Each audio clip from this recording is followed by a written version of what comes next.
Donc, bienvenue à tous à une deuxième session Python Basics. Et aujourd'hui, on fait une cause un peu globale, étant donné que nous couvrons un peu de base, ma syntaxe semaine dernière. Là, nous cause un peu poussée, c'est-à-dire ma functions, et on se une session après, nous cause global composant web avec Python. Moi, je peux attaquer un peu les functions là, et avant de commencer, on va présenter moi-même. Je m'appelle Keren Bandu et moi, je suis software engineer à la MCB Group. Donc, je vais share mon screen et une seconde.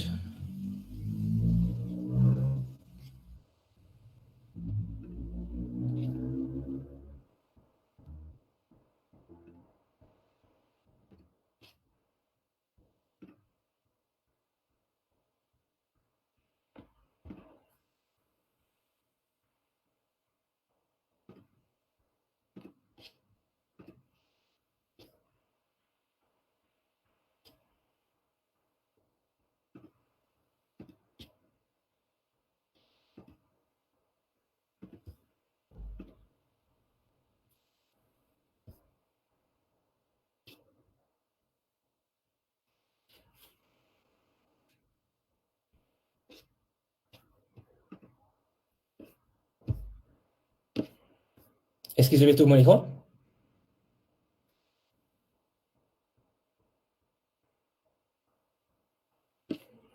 OK. Donc, aujourd'hui, nous causons un peu de functions et tout d'abord, un petit refresher les bonnes affaires, un topic nous attaqué depuis semaine dernière, c'est-à-dire une base syntaxe Python. Donc, addition, une multiplication, une division et subtraction.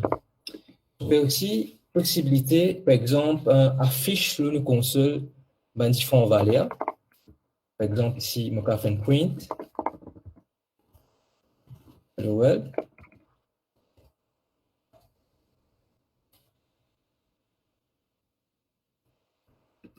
Encore une fois, une notation vraiment importante dans Python. Donc ici, maintenant, Hello World. Donc ça, c'est me suis couvert très basiquement semaine dernière. Aujourd'hui, on va expliquer ce qui fait une service function, et plus particulièrement qui se utilité. C'est-à-dire, nous prenons un scénario que n, nous besoin assign une variable avec une variable a, c'est-à-dire aller avec une variable b, fait ce somme a plus b, et on vient afficher sur l'écran résultat sa addition là, donc le somme. Donc si moi exécute ça bout de code là, avant mon besoin effectivement étant donné que a plus b contenir un ban integer, de convertir en string parce que mon point function il accepte this ban string. Donc, je convertis, je passe dans ma méthode. Là, si je exécute, je gagne effectivement 3. Mais ça cas de figure là, ce problème, c'est qu'il fait comment dire, moi, je vais faire addition 1 plus 2, ou addition 3 plus 4, ou ben addition pour plusieurs valeurs. Est-ce qu'à chaque fois, je besoin définir une variable ici, je besoin copier code là, paste li. Et ça, il y a un problème parce qu'il y a une cause duplication of code, que chaque fois, je besoin créer double travail là, chaque fois, je besoin triple travail là. Mais là, du cas, c'est bien bon, le concept de function, c'est-à-dire mon regroupe logique là, c'est-à-dire addition là, une seule fois, et pour chaque fois que on envie d'utiliser, mon cas invoque une fonction. Donc, dans Python, on utiliser une fonction qui pour faire plusieurs opérations sans obligatoirement réécrire logique là plusieurs fois. C'est-à-dire, fait comment dire, moi, j'ai fait une logique que j'ai envie de print hello world plusieurs fois. Maintenant, on peut écrire logique là plusieurs fois ou on écrit logique là une seule fois, donc print hello world une seule fois et déclare une fonction. Et comment on fait déclarer une fonction dans Python? Je servis le keyword def pour dire mon programme, voilà, je vais écrire une fonction Python. Je donne un nom, je m'appelle display, un nom unique, qui me choisir. Ensuite, troisième étape, m'ouvrir et me faire une parenthèse. C'est-à-dire, c'est une parenthèse là, après je prouver mon montrer il peut accueillir plusieurs variables, plusieurs paramètres. Pour l'instant, on est vide. Et là, je servi colonne pour définir ma déclaration, mon function. Ensuite, on donne, et là, j'observe sûrement qu'il me programme bien indenté. Et là, je vais faire mon print hello world, donc logique, je vais implémenter. Là, pour l'instant, je finis mon function. Donc, je finis ali, après mon function display, et je implémente mon logique en dedans. Et là, si je mon programme, non, il n'est pas arrivé parce qu'il m'a défini mon function display à ce moment-là. On invoque-li. Invoque-li, c'est-à-dire, je vais exécuter mon function. Comment je exécute mon function? Une fois, je crée mon function name, donc display, ouvert ferme parenthèse. Maintenant, je exécute mon code et effectivement, je hello world in display. Cependant, ici, vraiment basique, ce qui m'a changé faire à la base, c'est faire mon somme. Donc, encore une fois, moi, ça est une valeur. Une somme. Et je print mon résultat, mon somme.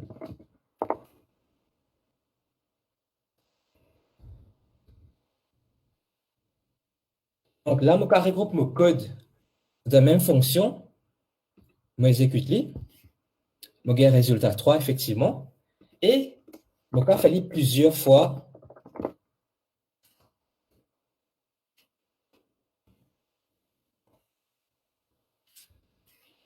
Et pour faire logique là, il peut exécuter le code là plusieurs fois. Sans même il y a besoin d'écrire A est égal à 1, B est égal à 2 plusieurs fois. Donc, c'est ça vraiment basique, base, utility function, c'est regrouper le même code et réutiliser ce code là plusieurs fois sans dupliquer de mon code.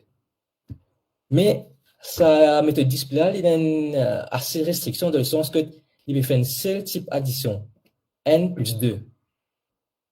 Ce qu'il nous a fait, c'est qu'il nous a, par son paramètre, et comme on dit, par son paramètre, me définir différentes valeurs comme une variable qui permettent moi non seulement faire plusieurs additions avec différentes valeurs, donc, c'est-à-dire, comme on dit, par son paramètre, min, c'est qui, si me définir une valeur qui me l'envie, me fonction utiliser. Donc, comme pour invoque ma fonction, je passe en paramètre plusieurs valeurs, 3, 4, ou même 5, 6. Donc, dans ce cas-là, une fonction à flexibilité avec différentes valeurs implémente, exécute mot logique, c'est-à-dire mot addition. Signe.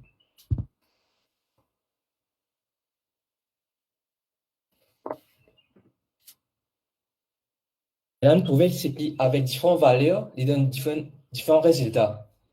Et aussi l'avantage, c'est qu'il ne va pas me dire à chaque fois réécrire la même logique. N'est pas son paramètre, mais une valeur. Cependant, un autre aussi concept de Python, c'est l'utilisation d'un default argument. C'est-à-dire, un cas de figure que l'optimal function peut expect des paramètres, C avec D, et moi, je passe un seul paramètre ici, numéro 5. Quand je exécute mon code,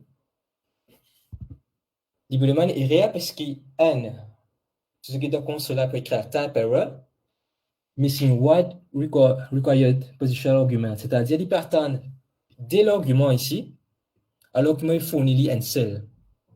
Et là, Python, une fonction Python, j'ai un concept appelé default argument, c'est-à-dire, si je ne veux pas définir une valeur explicitement pour D, parce qu'il n'y a pas défaut une autre valeur. C'est-à-dire, ici, je dis, si D n'est pas égal à une quitteuse, donne une valeur N.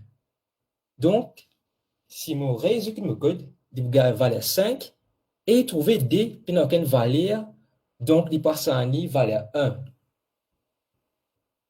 Donc, je réexécute mon code. effectivement, il trouvait qu'il C dans 5, D dans quelle valeur, parce qu'ici, je ne pas définir aucune valeur pour D. Et il fait addition là, 1 avec 5, donc de nous 6. Cependant, si explicitement, maintenant, je ajoute une valeur, donc 5, 6, là, il trouvait que c'était 5, un C pendant 5. Dès maintenant, ça y a une valeur, donc il prend en compte sa valeur 1 là.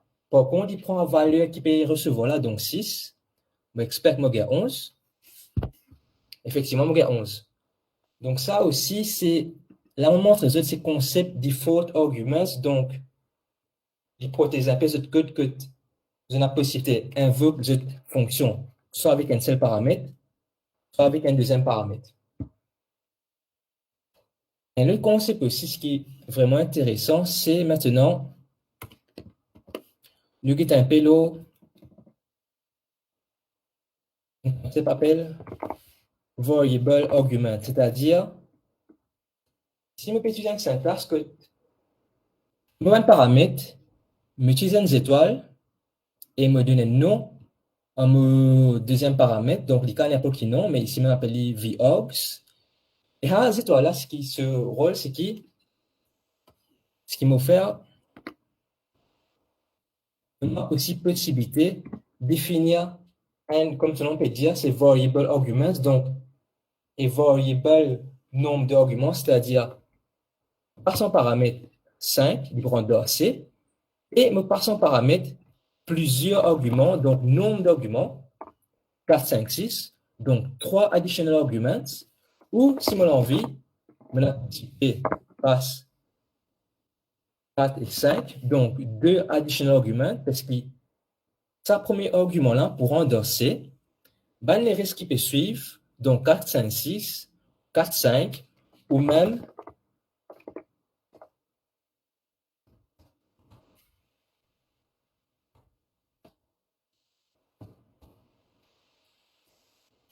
peuvent aller indéfiniment, c'est-à-dire définir n'importe quel nombre de additional arguments, et mon vox, qui définit par ces étoiles-là, prend en compte, c'est-à-dire ça passe à travers mon vox, qui à ce moment-là, quand il peut recevoir ça va un additional arguments là, ici 4, 5, 6, ici 4, 5, ici 2 à 8, il peut définir un tuple, c'est-à-dire des sortes qui un data structure que nous avons parcouru, un VOX,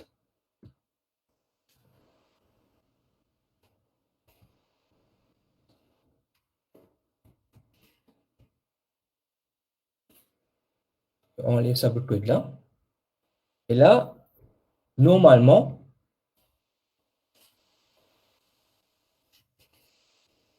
un statement pour print C, et mon hogs, mon for loop pour beaucoup mon hogs, mon VOX, et il print tout les restes paramètres qui contiennent dans mon variable argument, c'est-à-dire, si je exécute mon code ici,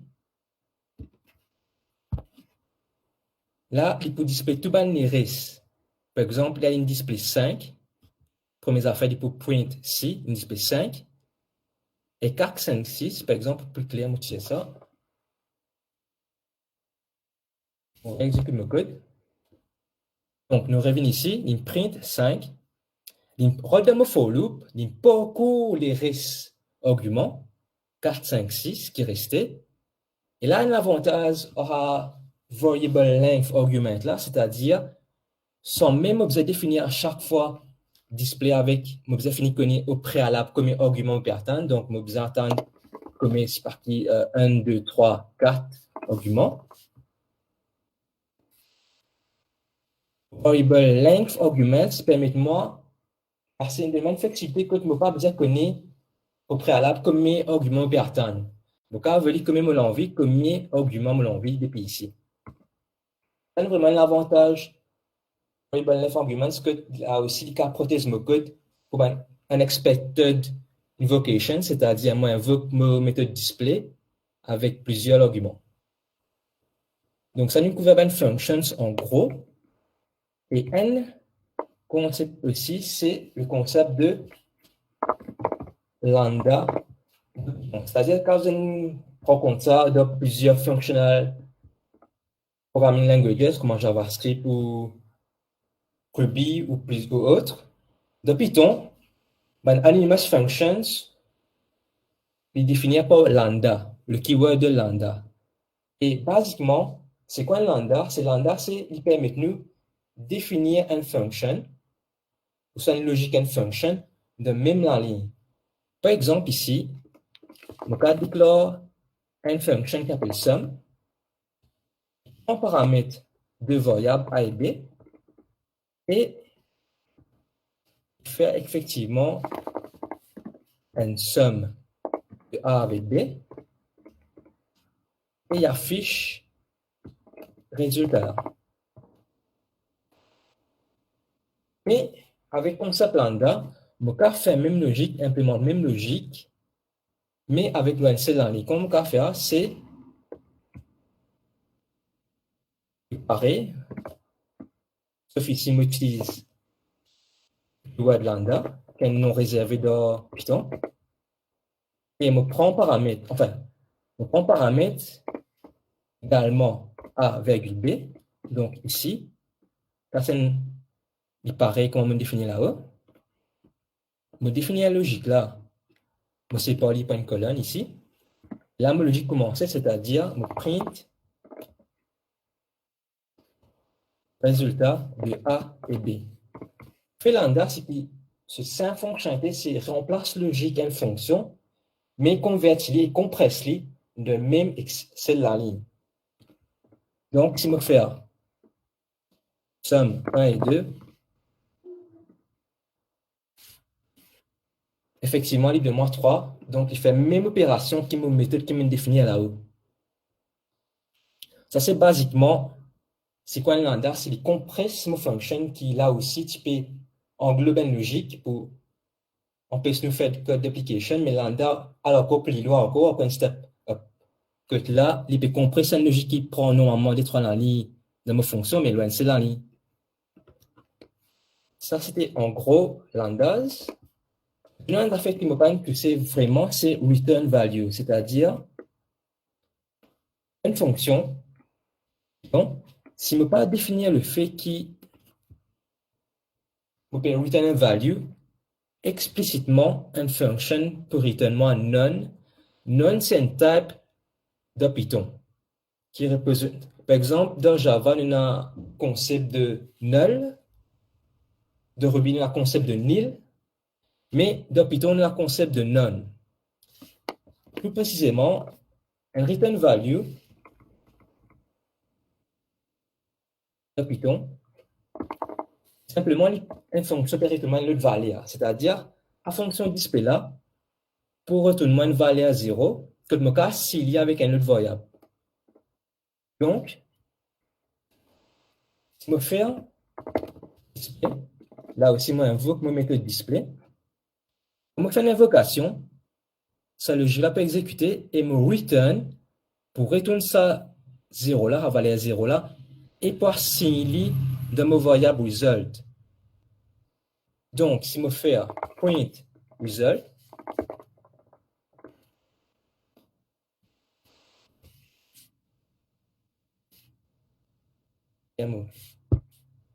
donc ici, il a une display mon print result, mais ce qui n'arrivait avant, ben, l'étape précédente, premièrement, on invoque mon méthode display. Mon méthode display exécute sa logique qui est en temps là. Et là, il trouve le statement return. Return, son nom dit il retourne une valeur à 0. Et sa valeur à 0, là, nous revient là. Il y a 100 lignes dans mon variable result. Et là, mon cas affiche. Donc, ça, c'est en gros, ban functions de Python. Maintenant, bon, là, on finit complète un peu le ban function, etc. Et mon penseur, c'était maintenant, je passe la parole à cette session. Encourage maintenant pour causer un peu le web development in Python avec Flask, si je ne me trompe pas. Oui, Karine. Et Karine, laissez-moi te demander une question avant d'arrêter. Kevin? Yeah. Ouais, Est-ce que tu as ouais, une petite question avant d'arrêter? yep. Donc, c'est une petite question, je vais Nick faire ping-moi l'autre chat là, écoute.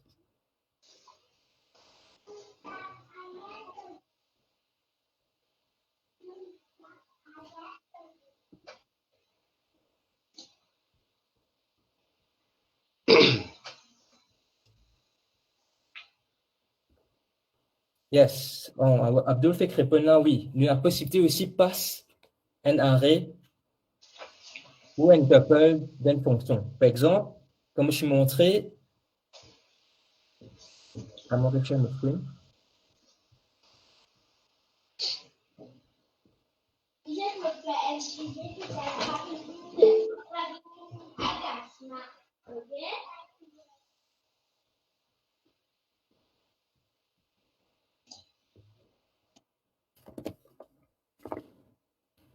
On va définir une func, donc une fonction appelée func, et nous passons en paramètre un arrêt. Donc ici, c'est qui lui personne un arrêt. Donc par exemple, on invoque mon func.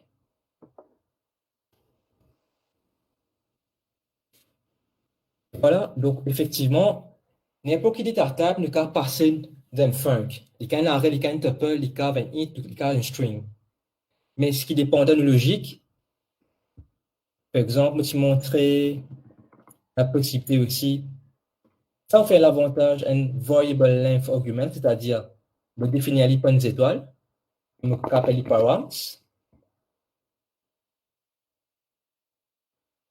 je passe plusieurs paramètres, et d'après, il y a une logique qui nous a fini de connaître au préalable, parce que de Python, c'est-à-dire, une zone remarquée de Python, si je mets l'opposé de Java, Java explicitement, je besoin définir type de pattern de cette fonction, soit de cette méthode, c'est-à-dire, ici, à aucun moment, par exemple, nous prenons un exemple plus simple encore, je définis une variable A, à aucun moment, je définis ce type.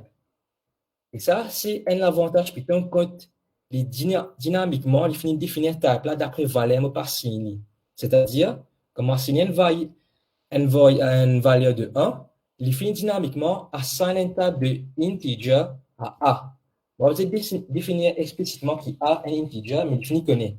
Donc, d'après, vous devez faire bien attention, d'après type de pattern, donc, appelé array, mais ça n'est pas plus variable.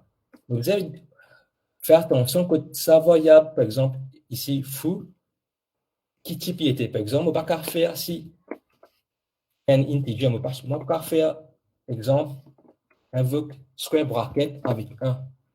Si vous avez de 5, une valeur de 10, ça lui pose une erreur parce que 10, ce n'est pas un arrêt. Donc, ça invocation-là, il y a pour me, c'est l'écrasement programme. Donc, c'est ça un point que je dois faire attention, c'est que je dois finir de connaître parce que Python, je ne vais pas explicitement dire quel type, qui variable était. Je dois finir de connaître au préalable. Donc, voilà. Vous avez une question?